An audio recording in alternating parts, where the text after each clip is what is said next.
Hey guys, it's Dan back from COVID sickness. Yep, I caught COVID. That's why I've been out for the last month. So yep. I'm gonna switch back to the Thunderdome pretty soon, man. The punk boys, bitch, you better bow down. Crowd just wanna hear the show, start the countdown. Don't be messing around, we ain't chasing no clout. Better shut your ass up before we put your ass down. Might get lumped up, taking verbal bumps, chump. We don't ever bite tongues, always keeping it a buck. Dan, Joe, and Will, they gon' change the game. Bump Boys podcast, it'll melt your brain. Y'all don't wanna see the flame, so don't spark the match. We like rookie Kurt Angle, make your ankle snap. Three amigos like Eddie, but don't lie or steal. Only cheat when we gotta, but to win we will. Mike skills like Dusty, but go hard like Brock. I'm a stunner like Austin, dropping elbows like Mach. Y'all don't wanna see the finish, cause it's us on top. 1, 2, 3, get the V and get a warrior pop. Yo! But I'm glad you're doing good. Yeah, it's a lot better. We got a lot of stuff changing in the next couple weeks. Reviews are going to be changing. We got a couple new ideas we're going to be trying. So lots of stuff is happening. So at least for the next couple weeks, we'll at least have just me and Joe. Where's the belt? I haven't seen it on camera. Oh, the belt is here, man. The belt is here. It'll be making an appearance in our update video for sure, man. When we have our update video, next week we got a couple things going on. But, let's jump right on into it. Oh, one last thing. To anyone watching, like Danny said, there's going to be a couple changes coming to the channel. A couple things we're switching to, different formatting, things like that. So starting after this episode, reviews will now be under Dan. So Dan will be, producing all that stuff. So Dan is going to be making it. We'll put an announcement on Twitter and stuff like that. It'll be the Dirty Dan and stuff that's coming up. It's going to be Dirty Dan show, probably possible premiere Friday. I haven't decided yet, depending on promos and stuff that I have working, like graphics I want to get built and stuff like that. So, and I think it's going to be a good change stuff like that. So stay tuned. But for the next month or so, we'll be doing some AEW reviews until we get to All Out. So tonight we had Fyter Fest Week 2, which is also Shark Week, so keep that in mind. Next week too. Teaser. Yeah, this is crazy how much Shark Week is now, just multiple times. But we did start off with Darby Allin versus Brody King. Dan, I need to get your opinion on this match. I liked it. I thought it was a Brody King. They're turning him into a star. They basically fed Darby to him. That one of the pillars. Yeah. One of the AEW pillars just got fed to Brody King. So there was three things I thought about this match. One, great match overall. Brody King looked like a star. Darby Allin had some good moments there, very creative in his offense. That back submission with the arms and stuff like that. Yeah. Everything really made sense. So that was number one. Overall, great match. I liked it a lot. And I'm not a Darby fan. 2. I know you aren't. And 2, I'm not a Darby fan, but this man's been getting losses. Like, I remember him losing would be a big deal. Now he kind of just seems like him and Jungle Boy. I feel like the pillars have fallen. MJF, Sammy going out. MJF going out the door. Sammy being a lackey again to Jericho. We'll get into Jungle that Boy. Later. We'll get into him later, but he hasn't been doing a lot lately. A lot of losing and stuff like that. The pillars are falling. Maybe there's a new pillars coming up. Wardlow looks like he's part of the pillar. That's what I want to put out for that part. And then thirdly, my question was, is this a consolidation prize or push because, he won that battle royale and it meant nothing. So they're like, hey, we're sorry we put all this build into this world title match with you and Moxley. It's sorry to him end that great. Are we just pushing him now just because, sorry for what happened? Sorry for the shit fest? I heard recently that all the writing is being changed on the fly now because someone got a huge update recently that they came out. You heard about that one, right? I did. So I just feel like it's the push doesn't make sense because once that battle royal happened, I feel like shit just got pushed and it's just getting pushed. Yeah, and it's not as cohesive as it should have been. But I regress. There is more of that I've noticed coming up later on in the show, which I'll get back into. But overall, I think this was a great match. It was a little weird having, Miro come out. It didn't really seem necessary. Miro being a face and helping them, that was kind of weird. It wasn't necessary. It wasn't needed. No, and then, was not at all. Sting versus Brody King. Only way that match looks good is if King comes up on top.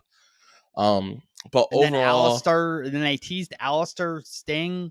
Yeah, I don't want to see that. Sting, no. Sting's gonna get his head sliced off.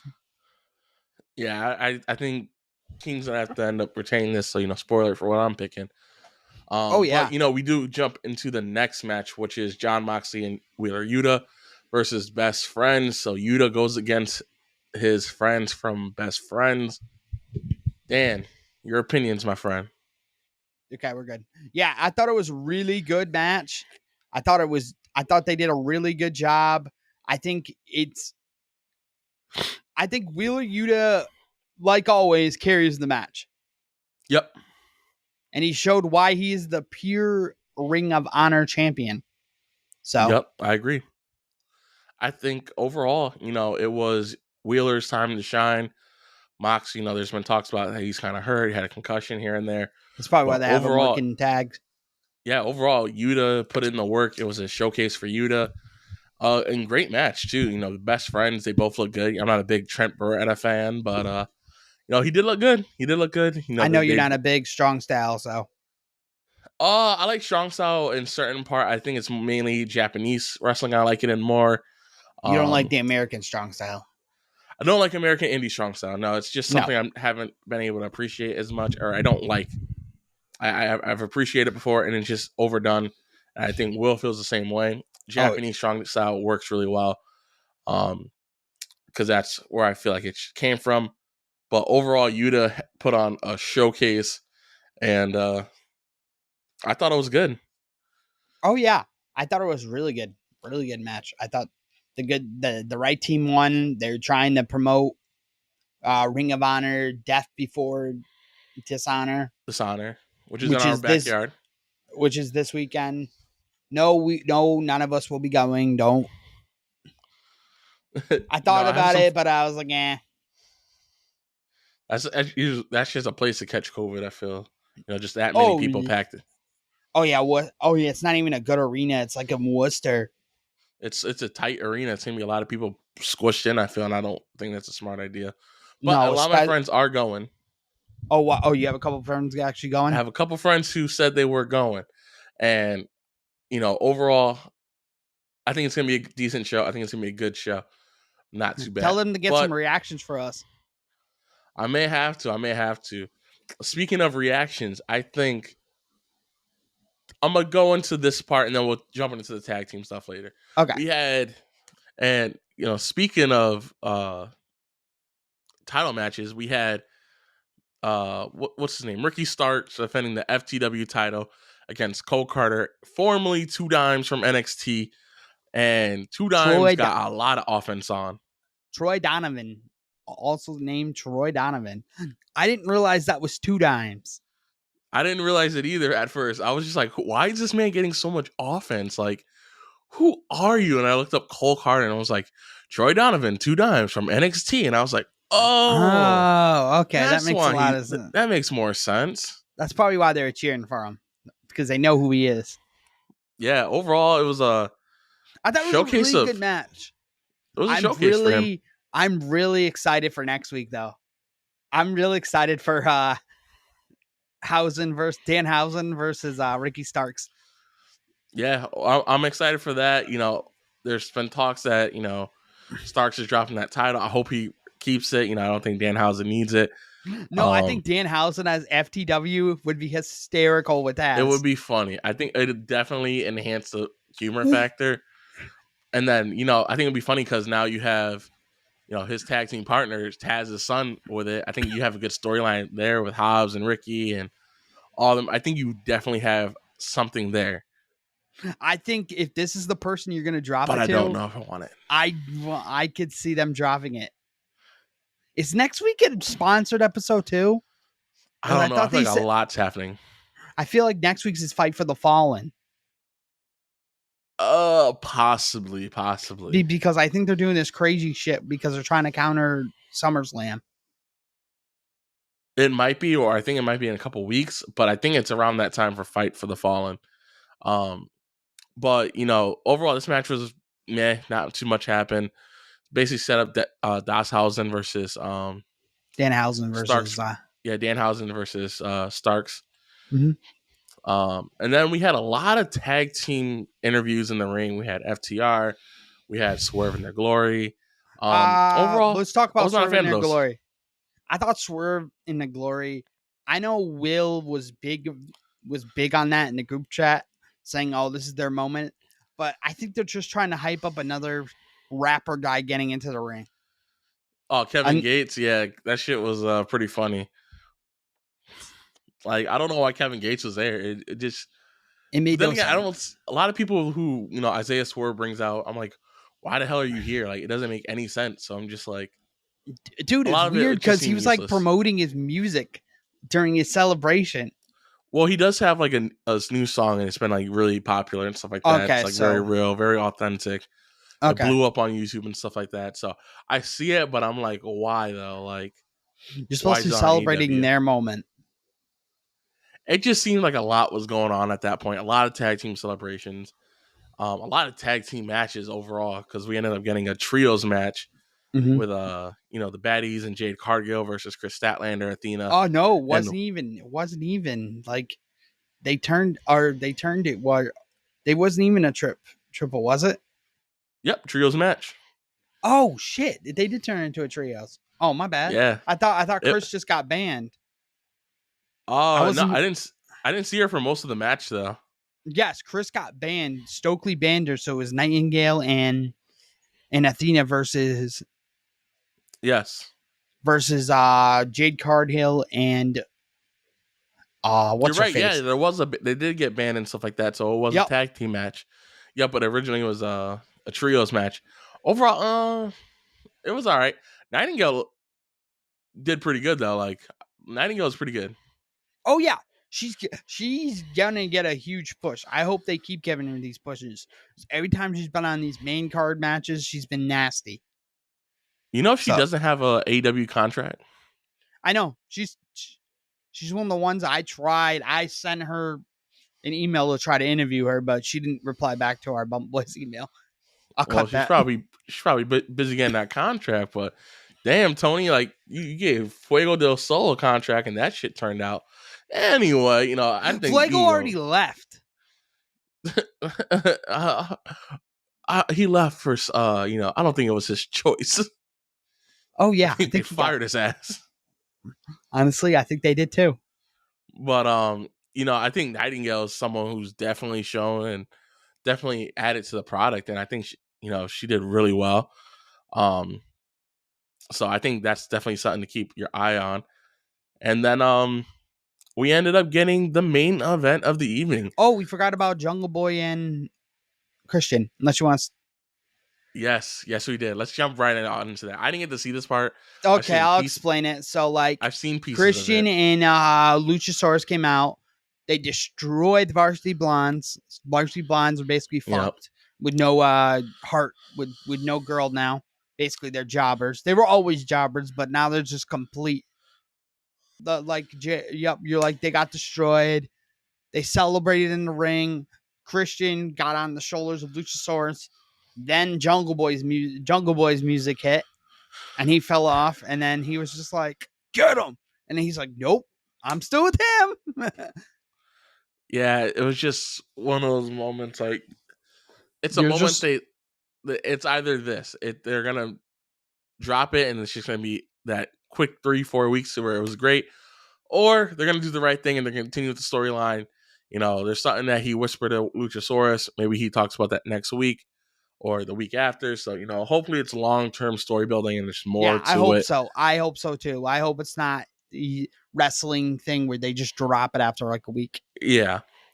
So, overall, wrestling has a continuity problem.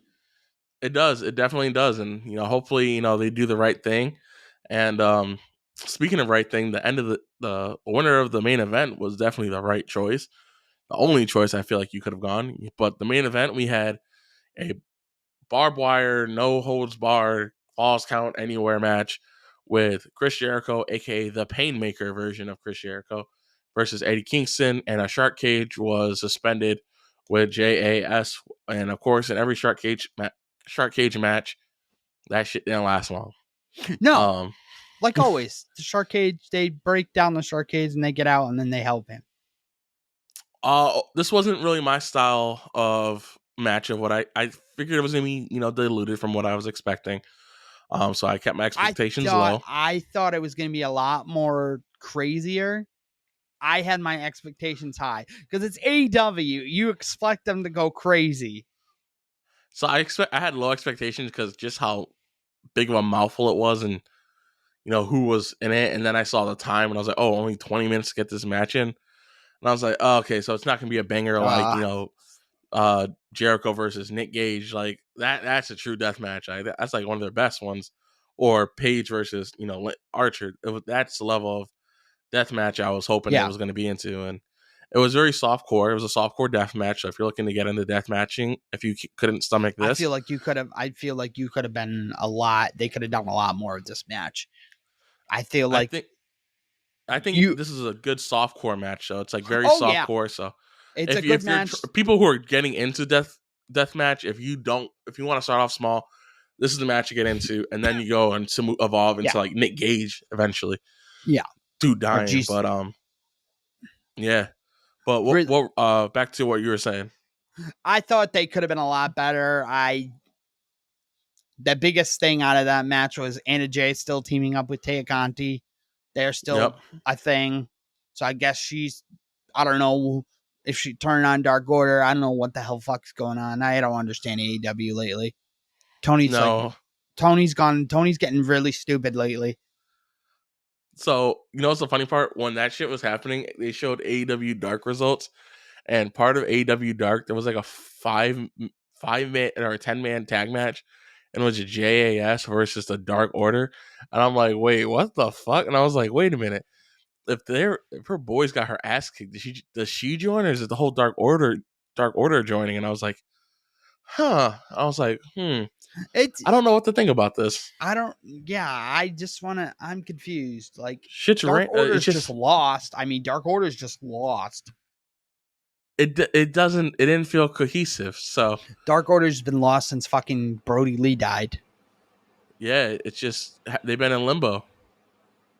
They're just releasing members left and right. There was 10 of them. There was 10, 11 of them. Now there's 5. Like, I don't know. That was just, and then they're coming out with promos about, we're still here. And I'm like, where? Like, more than half of you guys are gone. Like, I'm not trying to be a dick or anything, but like, we're still here. Yeah, you're the only ones left. Like, there's no one else left. Like, you guys used to be a cult gang, storm the ring, have a whole group behind Brody Lee, and rest in peace of Brody Lee and stuff like that. He passes, and you have his moment with his son and stuff like that. And other than that, now it's just like, I don't know. It's just a bury. I feel like they tried to get Bray for Dark Order, but something got screwed up, and Bray didn't want their money. There's something going on, but I don't know what it is, and they need to either take him off the show for a bit, rebrand it, take a look at it. But I understand. I don't understand what's going on. But no. Overall, back to the main event. The main event was a softcore death match. Painmaker wins. Painmaker undefeated in AEW. Oh, right choice by far. This feud is over. I'm done. Put this in the bag. Eddie lost. Yeah. Like, put it in the bag. I am so sick and tired of this feud. It's turning into Brock and Roman. No, Brock and Roman is like 5 years worth of pain. This is literally. Remember, Brock and Roman goes back to 2016. This feels like 2015. This feels like watching The Miz fight in like Rey Mysterio all over again, and it's just like, why? That's what it feels like. It feels like I'm watching Monday Night Raw, and it's Rey versus The Miz, and I'm just like, I don't need to watch this anymore. I'm done. I'm stuffed. I can't take anymore. No. What should it feel like? New Biggie and versus Sheamus and the Brutes. Oh, that's what it feels like. That's definitely what it feels like. That shit went on for like 6 months. no fucking end. But overall, I think that was our Dynamite wild, review. rampant review of AEW Dynamite. Dan, what was your score on this one? I gotta give it I'll give it a 7.5. It wasn't bad. You're very generous, my friend. I'm giving this one a 5.5. It was very skippable in my eyes. Very skippable. So many backstage segments. There was like one or two moments that I thought were great, and they were like clips or shorts. Honestly, It felt like I was watching Raw. Honestly, I feel like AEW is losing it. Yeah, but that was our review, and keep. I don't have anything else to say after that. I got one thing to say. Subscribe and like, and keep subscribing to the channel. We're on the road to a 1K. We should be there pretty soon. I think we're at like 840 at the time of recording this. So just keep it going. Just keep going. And then if you're not able to watch us, you have a long commute, follow us on Anchor. Dan's been really good about posting up a lot of our episodes on Anchor. Yeah. So if you got a long commute, definitely, give us a listen, and thank you for all your help, man. Yep. Hey, it's been the Bump Boys. Peace. Peace. Must bid you adieu, a goodbye, and good night.